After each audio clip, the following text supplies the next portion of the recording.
Assalamualaikum warahmatullahi wabarakatuh. Selamat datang kembali di channel Pegawai Muslim. Semoga kisah atau informasi yang kami sajikan ini bisa bermanfaat untuk kita semua. Selamat menonton.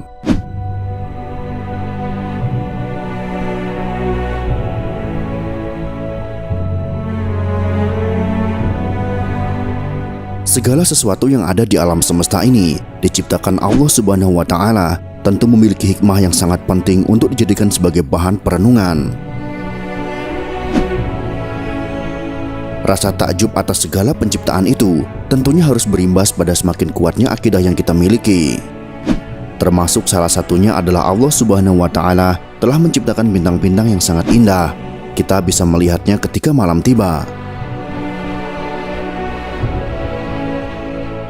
Tetapi pernahkah kita memikirkan apa saja hikmah dari kenapa Allah Subhanahu wa Ta'ala menciptakan bintang di langit?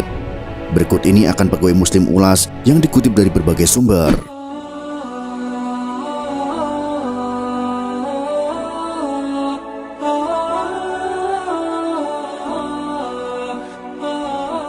Berdasarkan hadis Nabi Muhammad SAW, ada 3 hikmah diciptakannya bintang. Allah menciptakan bintang-bintang ini untuk 3 perkara. Allah menjadikannya sebagai perhiasan untuk langit, untuk melempar para setan, dan untuk menjadi alamat sebagai petunjuk arah. Sahih Al-Bukhari. Sebagai pelempar setan.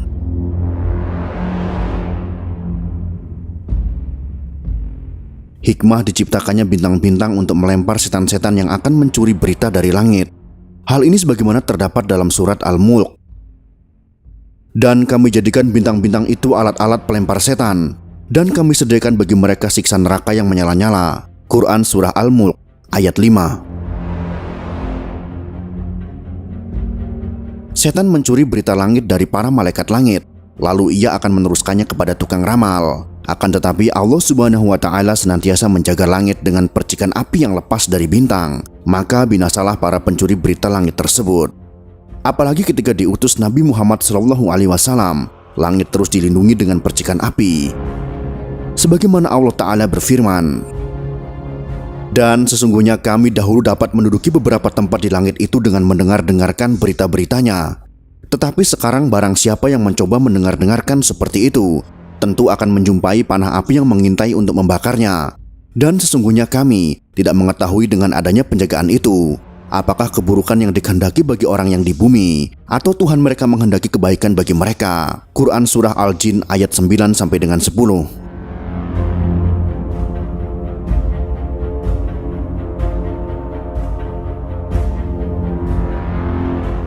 Bintang sebagai perhiasan langit.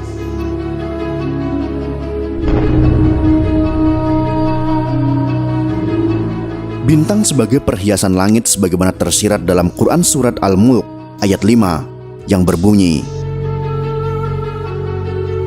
"Sesungguhnya kami telah menghiasi langit yang dekat dengan bintang-bintang." Quran Surah Al-Mulk ayat 5.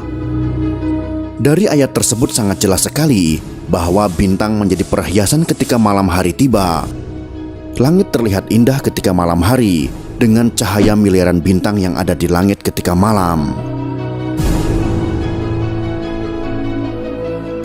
Bintang sebagai tanda untuk petunjuk.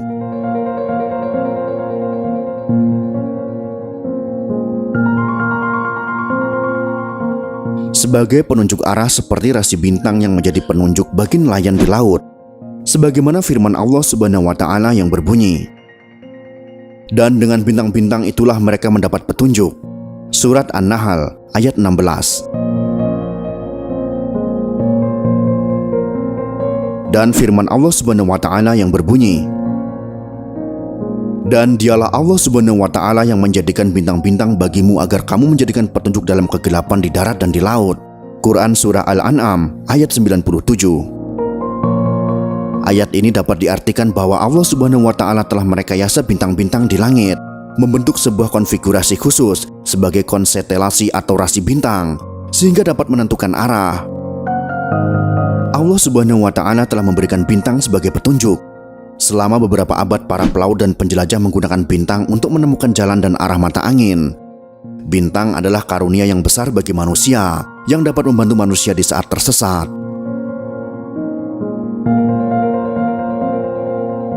bintang dan ilmu pengetahuan.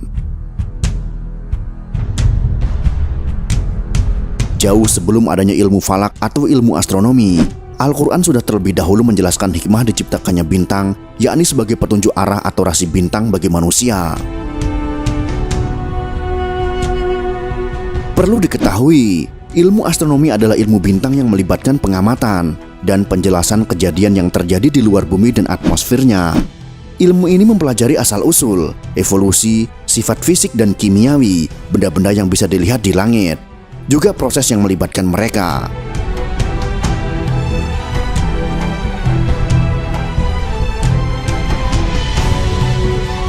Ilmu astronomi juga digunakan untuk menentukan arah kiblat, waktu sholat, awal bulan Hijriah, gerhana matahari dan bulan, dan sebagai petunjuk arah mata angin.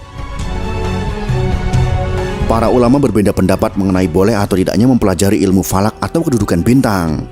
Qatadah dan Sufyan bin Uyainah melarang mempelajari posisi benda langit. Alasannya adalah Sadu Az-Zariyah, yaitu menutup jalan dari hal yang dilarang. Dikhawatirkan jika kedudukan bintang dipelajari, akan diyakini bahwa posisi benda langit tersebut bisa berpengaruh pada takdir hidup manusia.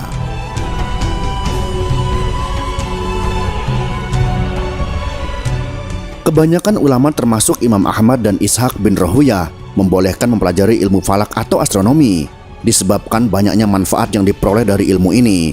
Di antaranya bisa dipakai untuk kepentingan agama seperti mengetahui arah kiblat dan waktu sholat, atau untuk urusan dunia seperti mengetahui pergantian musim. Sedangkan ilmu yang terlarang itu dipelajari adalah ilmu astrologi.